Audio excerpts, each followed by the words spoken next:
আলহামদুলিল্লাহ, আব্বাস সিদ্দিকী ভাইজানের একটা পোস্ট ব্যাপকভাবে ভাইরাল হচ্ছে। যে পোস্টে লেখা আছে 100 জন প্রভাবশালী মুসলিম ব্যক্তিদের তালিকায় আব্বাস সিদ্দিকীর নামটা আছে। তো যারা আব্বাস সিদ্দিকী ভাইজানকে কুঁজো বা হাত পেতে টাকা নেয়, ওই 2 পয়সার মাওলানা এইসব যারা বলতো, তাদের কত নম্বর লিস্টে নামটা আছে এটা প্রশ্ন করছি আপনাদের কাছে। আপনারা কমেন্টে উত্তরটা দেবেন।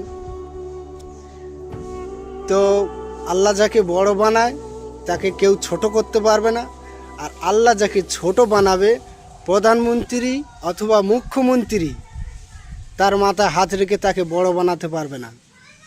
কথাটা কত পার্সেন্ট সত্য এটা আপনারা কমেন্ট করে জানাবেন। আজকে জুম্মার দিন, আলহামদুলিল্লাহ আপনাদেরকে এই খুশির খবরটা জানালাম।